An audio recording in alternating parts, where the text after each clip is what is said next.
আসসালামু আলাইকুম রহমতুল্লাহ। সুপ্রিয় শিক্ষার্থীরা, স্মার্ট স্টাডিজ 360 অনলাইন চ্যানেলে তোমাদের পুনরায় স্বাগতম।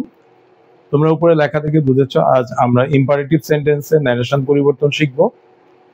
ভালো করে প্রথম থেকে শেষ পর্যন্ত ভিডিওটা খেয়াল করো, তাহলে আশা করি তোমরা পারবে ইনশাআল্লাহ। ইম্পারেটিভ সেন্টেন্সের মধ্যে কি কি বিষয় থাকবে এটি একটু আমরা আগে দেখে নেই। ইম্পারেটিভ সেন্টেন্সের মধ্যে থাকবে আদেশ, যেটা বাক্যটা ভার্ব দ্বারা শুরু হবে। কি দ্বারা শুরু হবে? ভার্ব দ্বারা বাক্য শুরু হবে। বাক্য শুরু হবে। উপদেশ, উপদেশ আমরা কিভাবে চিনব? বাক্যের মধ্যে অলওয়েজ বা শুড থাকবে। বাক্যের মধ্যে অলওয়েজ বা শুড থাকবে।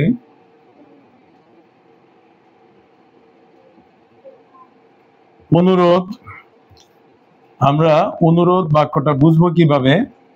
বাক্যের মধ্যে প্লিজ অথবা কাইন্ডলি থাকবে। নিষেধ, আমরা নিষেধ বুঝবো কিভাবে? বাক্যটি ডন্ট বা নেভার দ্বারা শুরু হবে। ডন্ট বা নেভার দ্বারা শুরু হবে। প্রস্তাব, আমরা প্রস্তাব বুঝবো কিভাবে? বাক্যটি লেটস বা লেটাস দ্বারা শুরু হবে। লেটস বা লেটাস দ্বারা বাক্যটি শুরু হবে। লেটস বা লেটাস দ্বারা বাক্যটি শুরু হবে। অনুমতি, অনুমতি আমরা বুঝবো কিভাবে? বাক্যটি লেট মি অথবা হিম অথবা হার অথবা দেম দ্বারা শুরু হবে। এখন আমরা আদেশ বুঝালে সেট টুর পরিবর্তে আমরা কি লিখব? উপদেশে কি লিখব? অনুরোধ, নিষেধ, অনুমতি, প্রস্তাব, কোন বাক্যে আমরা কি ব্যবহার করব সেটা একটু দেখে নিব। বাক্যটি দ্বারা যদি আদেশ বোঝায়, তাহলে আমরা সেট টু এর পরিবর্তে ওয়ার্ডার্ড বা কমান্ডেড লিখব। কমান্ডেড লিখব। সেট টুর পরিবর্তে, কমার পরিবর্তে আমরা টু লিখব। সেট টুর পরিবর্তে হবে ওয়ার্ডার্ড বা কমান্ডেড, কমার পরিবর্তে হবে টু। উপদেশ বোঝালে আমরা সেট টুর পরিবর্তে অ্যাডভাইস লিখব এবং কমার পরিবর্তে আমরা টু লিখব। অনুরোধ বুঝালে আমরা সেট টুর পরিবর্তে রিকোয়েস্টেড লিখব, কমার পরিবর্তে টু লিখব। নিষেধ বুঝালে আমরা সেট টুর পরিবর্তে ফরবেড ব্যবহার করব এবং কমার পরিবর্তে টু লিখব। প্রস্তাব বুঝালে আমরা সেট টুর পরিবর্তে প্রপোজ টু অথবা সাজেস্টেড টু লিখব এবং কমার পরিবর্তে আমরা দ্যাট লিখব। অনুমতি বুঝালে আমরা সেট টুর পরিবর্তে টোল্ড লিখব এবং কমার পরিবর্তে দ্যাট লিখব। এই অংশটা খুব ভালো করে মুখস্থ করতে হবে, বারবার দেখতে হবে। এই অংশটা ভালো করে পারলে ইনশাআল্লাহ আমরা পরবর্তী এক্সাম্পল গুলো সহজেই সলভ করতে পারবো। আমরা এখন এক্সাম্পলের মাধ্যমে দেখব।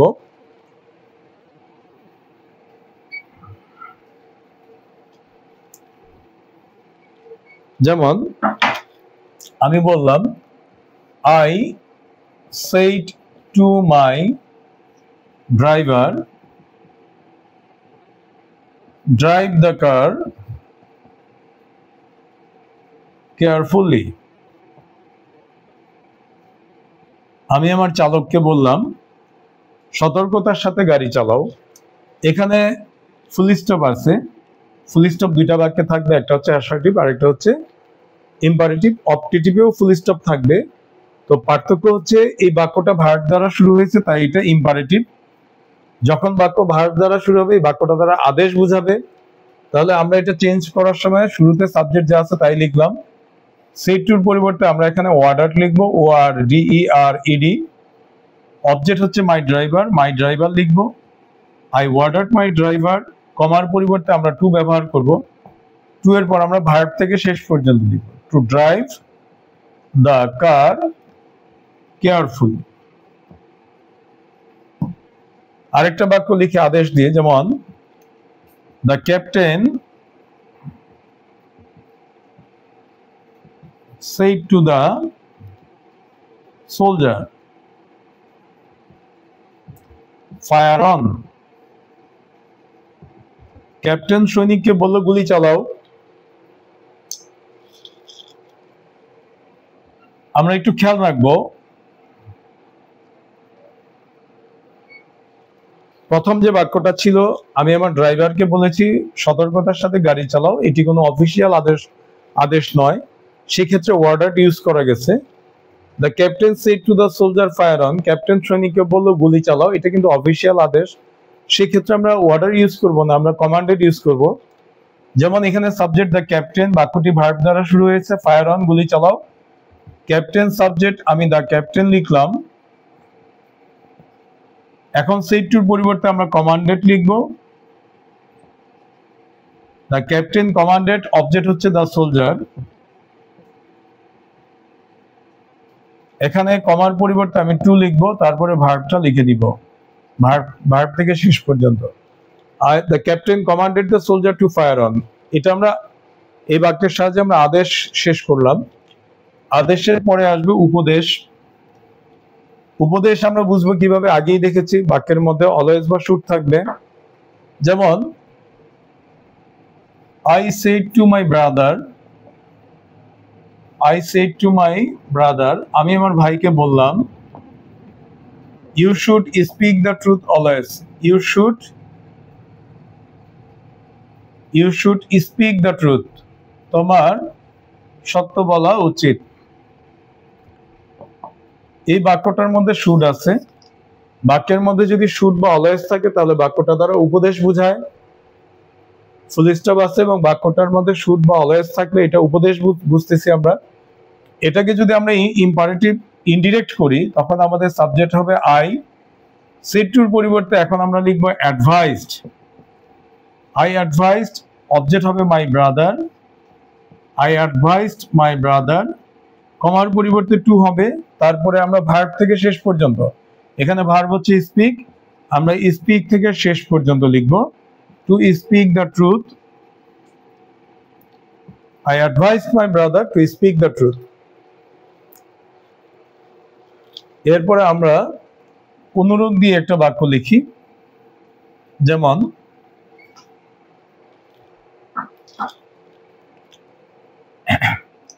Toma said to me, please lend me 500 টাকা। তমা আমায় বলল দয়া করে আমাকে 500 টাকা ধার দাও। এখানে প্লিজ থাকার কারণে বাক্যটা দ্বারা অনুরোধ বোঝাচ্ছে। আমরা এটাকে ইনডিরেক্ট করার সময় বাক্যটাকে সাবজেক্ট আগে লিখবো তমা, সেড টুর পরিবর্তে আমরা রিকোয়েস্টেড লিখবো, তমা রিকোয়েস্টেড, অবজেক্ট মি লিখবো, কমার পরিবর্তে আমরা টু লিখবো, তমা রিকোয়েস্টেড মি টু, এখানে টু এর পর আমার ভার্ব হবে, যেহেতু আমরা রিকোয়েস্টেড শব্দটা ব্যবহার করেছি প্লিজ আর ব্যবহার করব না। টু এর পরে আমরা ভার্ব লিখবো to lend me, first person যাবে সাবজেক্টের কাছে, তমা একবার লিখেছি আমরা এই কারণে এর প্রনাউন লিখবো টু লেন্ড হার 500 টাকা। আমরা এবার নিষেধ দিয়ে একটা এক্সাম্পল লিখবো, নিষেধ।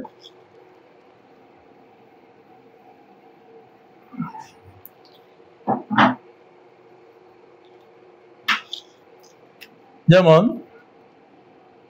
he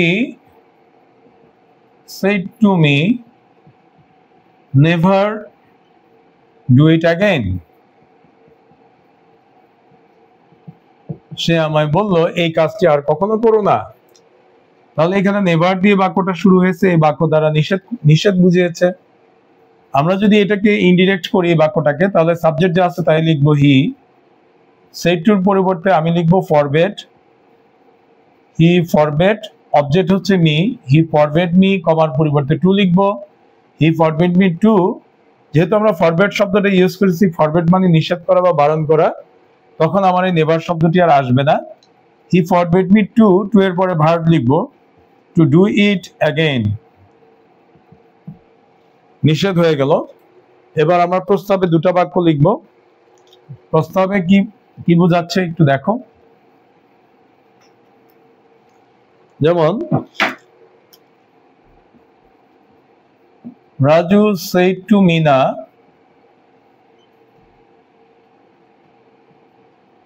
let's exchange our duties. Exchange our duties. Raju মিনাকে বলল, চলো আমরা আমাদের কাজ পরিবর্তন করি, কর্তব্যের পরিবর্তন করি। এখানে এই বাক্যটার মধ্যে লেটস আছে, লেটস বা লেটাস দিয়ে শুরু হলে বাক্যটা দ্বারা প্রস্তাব বোঝায়। এখানে এই বাক্যটাকে ইনডিরেক্ট করলে আমরা আগে সাবজেক্ট লিখবো রাজু, সেড টুর পরিবর্তে আমরা প্রপোজ টু বা সাজেস্টেড টু যে কোনো একটা লিখবো। আমি লিখলাম propose to. Raju propose to, object যা আছে তাই লিখবো মিনা। রাজু প্রপোজ টু মিনা, কমার পরিবর্তে দ্যাট আসবে। Raju propose to Mina that, এখানে সূত্র অনুযায়ী উই বা দে আসবে, উই অথবা দে। উই অথবা দে, কোথায় উই হবে কোথায় দে হবে এটা একটু বুঝিয়ে দিচ্ছি। আমার এই রিপোর্টিং ভার্বের মধ্যে সাবজেক্ট এবং অবজেক্টের মধ্যে ফার্স্ট পারসন উপস্থিত থাকলে, সাবজেক্ট বা অবজেক্ট কোথাও যদি ফার্স্ট পারসনের উপস্থিতি থাকে, আই বা মি যদি উপস্থিত থাকে, তাহলে আমরা উই লিখবো। রিপোর্টিং ভার্বের কোথাও যদি ফার্স্ট পারসনের উপস্থিতি না থাকে, তাহলে আমরা দে লিখবো। সুপ্রিয় শিক্ষার্থীরা খেয়াল করে দেখো, রাজু থার্ড পারসন, মিনাও থার্ড পারসন। এখানে ফার্স্ট পারসনের উপস্থিতি না থাকার কারণে আমরা এখানে দে লিখবো। Raju propose to Mina that they, তারপরে সূত্র অনুযায়ী একটা শুড আসবে, শুড। প্রস্তাবের সূত্রে সাবজেক্টের পরে শুড লিখতে হবে। Raju propose to Mina that they should, এখানে ভার্ব হবে এক্সচেঞ্জ। যেহেতু আওয়ার আছে, এখানে আমরা সাবজেক্ট দে এনেছি, দের পসেসিভ ফর্মটা হবে দেয়ার, তারপর হবে duties. They should exchange their duties. আমরা আরেকটা বাক্য লিখব।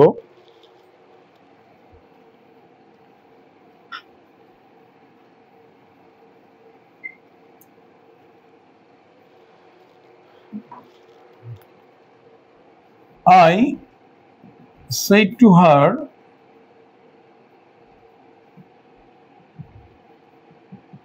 let's have a cup of tea.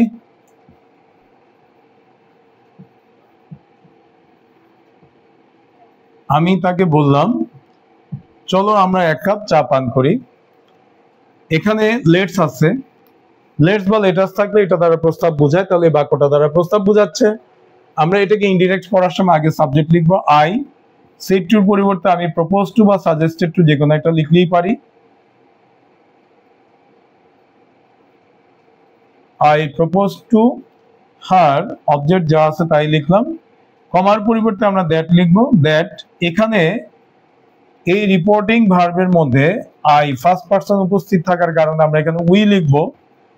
আমি আগেই বলেছি, প্রস্তাব বুঝালে লেটস বা লেটাস দ্বারা যদি বাক্য শুরু হয় প্রস্তাব বুঝাবে, সেই ক্ষেত্রে সাবজেক্টের পরে সূত্র অনুযায়ী একটা শুড আসবে। We should have a cup of tea, তারপর ভার্ব থেকে শেষ পর্যন্ত have a cup of T.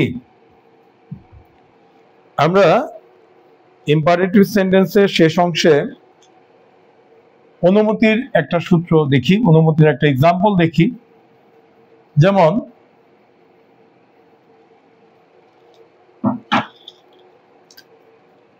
I said to my father, let me drive the car. Let me drive the car. আমি আমার বাবাকে বললাম, আমাকে গাড়িটি চালানোর অনুমতি দিন। এখানে লেটের পরে মি আছে, তাহলে বাক্যটা দ্বারা অনুমতি বোঝাচ্ছে। এটাকে ইম্পারেটিভ করার, ইনডিরেক্ট করার সময় প্রথমে আমরা সাবজেক্ট লিখব, সেড টুর পরিবর্তে আমি টোল্ড লিখব। আই টোল্ড, অবজেক্ট লিখব my father. I told my father, কমার পরিবর্তে আমরা দ্যাট লিখব।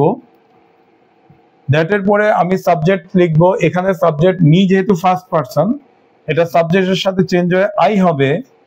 খেয়াল রাখতে হবে let me, let him, let her, let them দ্বারা অনুমতি বোঝায়, আর অনুমতির ক্ষেত্রে সাবজেক্টের পরে মাইট হবে, যেমন আই মাইট ড্রাইভ দ্য কার। প্রস্তাবের সূত্রে আমাদের সাবজেক্টের পরে শুড হয়েছিল, অনুমতির সূত্রে সাবজেক্টের পরে মাইট হবে।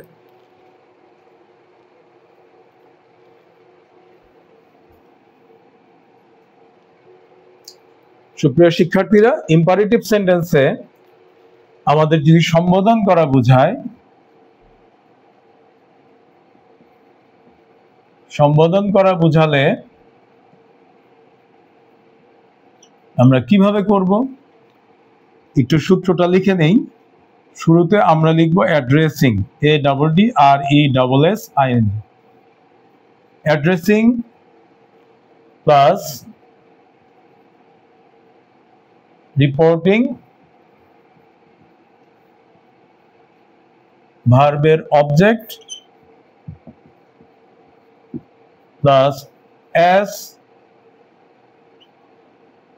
প্লাস যে নামে সম্বোধন করা হয়েছে, যে নামে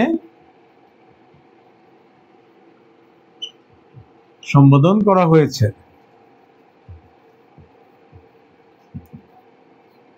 প্লাস কমা। এখন আমি শুরু থেকে লেখা শুরু করব। রিপোর্টিং ভার্বের সাবজেক্ট, রিপোর্টিং ভার্বের subject plus request plus reporting ভার্বের অবজেক্ট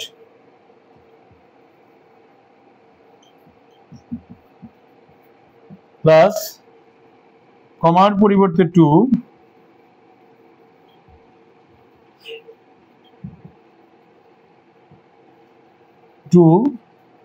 প্লাস রিপোর্টেড স্পিচের মূল ভার্ব হতে শেষ পর্যন্ত, রিপোর্টেড স্পিচের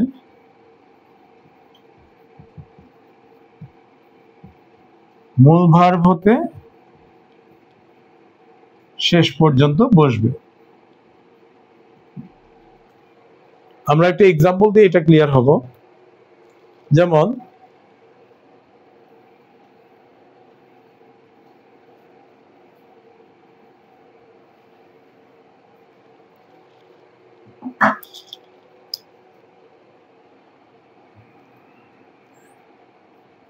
he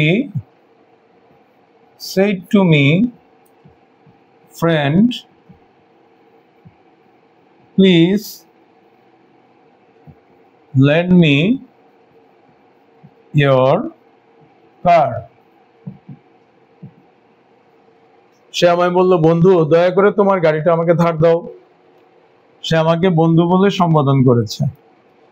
তাহলে সম্বোধন করার কারণে আমাদেরকে অতিরিক্ত কিছু কাজ, 5টা কাজ করতে হবে। প্রথম কি কাজ করতে হবে একটু খেয়াল করো। শুরুতে আমাদেরকে সম্বোধন করার কারণে অ্যাড্রেসিং লিখতে হবে, অ্যাড্রেসিং। তারপরে রিপোর্টিং ভার্বের অবজেক্ট লিখতে হবে মি। তারপরে সূত্র অনুযায়ী একটা এস লিখবো। এরপরে আমরা যে নামে সম্বোধন করা হয়েছে সে নামটা লিখবো। অ্যাড্রেসিং মি অ্যাজ ফ্রেন্ড, একটা কমা দিব। এখন আমি বাক্যটাকে আবার শুরু থেকে লেখা শুরু করব। হি সেড টুর পরিবর্তে রিকোয়েস্টেড, অবজেক্ট হবে মি। হি রিকোয়েস্টেড মি, কমার পরিবর্তে টু হবে। টু এর পরে আমরা ভার্ব লিখব to land. Me first person যাবে সাবজেক্টের কাছে, তাহলে এখানে হবে হিম। ইয়োর সেকেন্ড পারসন যাবে অবজেক্টের কাছে মি, তাহলে এটা হবে মাই কার। এখন আমরা বাক্যের মধ্যে যদি স্যার শব্দটা উল্লেখ থাকে তাহলে আমরা কিভাবে করব? ইম্পারেটিভ সেন্টেন্সে বাক্যের মধ্যে স্যার শব্দটা উল্লেখ থাকলে আমাদের একটা সূত্র অ্যাপ্লাই করতে হবে। আমরা একটু খেয়াল করব। স্যার উল্লেখ থাকলে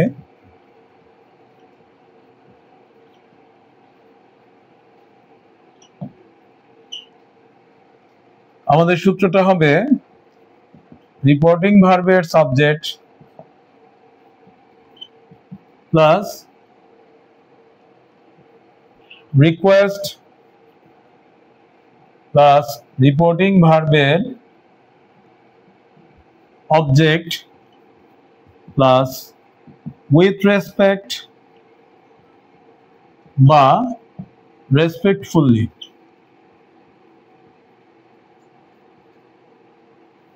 প্লাস কমার পরিবর্তে টু, কমার পরিবর্তে টু প্লাস রিপোর্টেড স্পিচের মূল ভার্ব হতে শেষ পর্যন্ত। রিপোর্টেড স্পিচের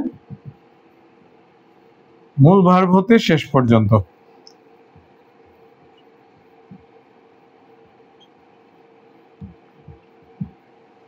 আমরা একটা এক্সাম্পলের মাধ্যমে বোঝার চেষ্টা করি।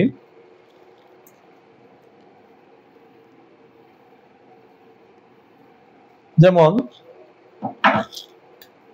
the girl said to me, sir, please give me a short suggestion.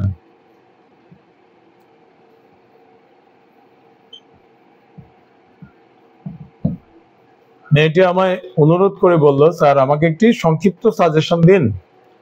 এখানে স্যার শব্দটা উল্লেখ আছে, তাহলে আমরা এটাকে ইনডিরেক্ট করার সময় শুরুতে আমরা কি লিখব? সাবজেক্ট। আমি লিখলাম দ্য গার্ল, সেড টুর পরিবর্তে আমরা লিখব requested, the girl requested, object আছে মি, মি লিখব। এখন এই স্যার শব্দটা থাকার কারণে উইথ রেসপেক্ট বা রেসপেক্টফুলি আমি লিখলাম রেসপেক্টফুলি, রেসপেক্টফুলি। এখন আমরা কমার পরিবর্তে টু লিখব, টু এর পরে ভার্ব টু গিভ, মি হচ্ছে ফার্স্ট পারসন যাবে, দ্য গার্লের কাছে হবে হার এ শর্ট সাজেশন। সুপ্রিয় শিক্ষার্থীরা, এখানে রিকোয়েস্টেড ইউজ করার কারণে কিন্তু আমাদের প্লিজ শব্দটি আর আসেনি, প্লিজ শব্দটি বাদ দিতে হয়েছে। আর উইথ রেসপেক্ট বা রেসপেক্টফুলি বসানোর কারণে স্যার শব্দটা আর আসবে না উত্তরে। এখন আমরা দেখব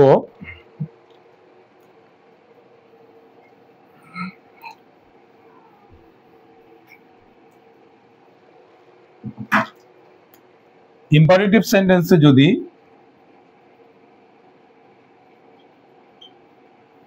থ্যাংক ইউ বা কংগ্রেচুলেশন থাকে, থ্যাংক ইউ, থ্যাঙ্কস বা কংগ্রেচুলেশন, কংগ্রেচুলেটস এই টাইপের শব্দ থাকলে আমরা কিভাবে করব? সরাসরি আমি এক্সাম্পলের মাধ্যমে বুঝাই। He said to me congratulation.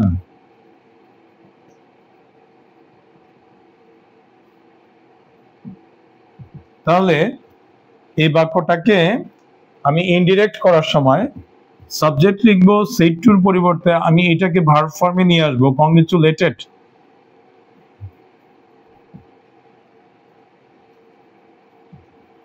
He কংগ্রেচুলেটেড, object দিয়ে দিব মি। আরেকটি এক্সাম্পল দেই, I said to him thank you. তাহলে এটাকে ইনডিরেক্ট করার সময় হবে আই, এই শব্দটাকে ভার্ব ফর্মে নিয়ে আসবো আই থ্যাঙ্কড হিম।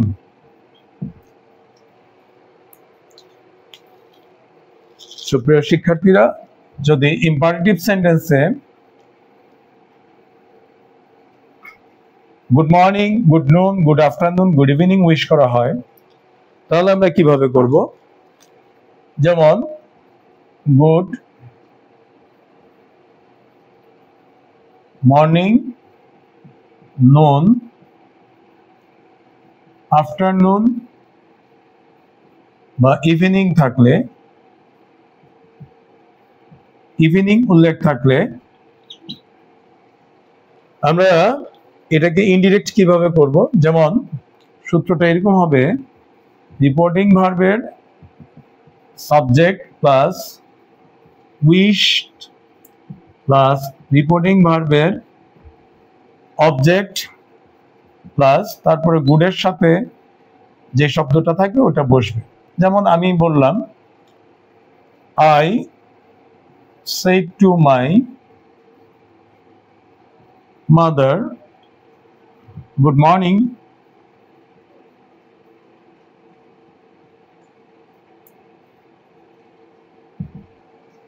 আমি আমার মাকে বললাম শুভ সকাল। ইনডিরেক্ট করার সময় আমি লিখবো সাবজেক্ট, রিপোর্টিং ভার্বের সাবজেক্ট আই, সেড টুর পরিবর্তে আমরা লিখবো উইশড, আই উইশড। অবজেক্ট দিব, রিপোর্টিং ভার্বের object my mother, I wished my mother. তারপরে হবে কি গুড মর্নিং, জিটা ছোট হাতের হবে, I wished my mother good morning. এভাবে good noon, good afternoon, good evening থাকলে আমরা একই সূত্র অ্যাপ্লাই করব। আমরা এবার দেখব গুড নাইট বা গুড বাই থাকলে আমরা কি করব।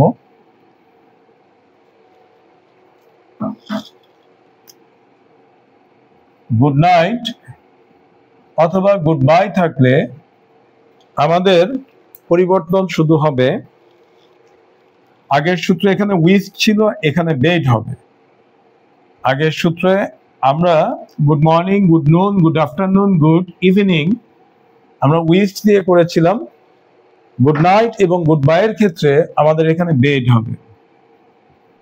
রিপোর্টিং ভার্বের subject plus bed plus reporting ভার্বের অবজেক্ট প্লাস গুড নাইট অথবা গুড বাই। যেমন my friend said to me goodbye. আমার বন্ধু আমায় বলল শুভ বিদায়।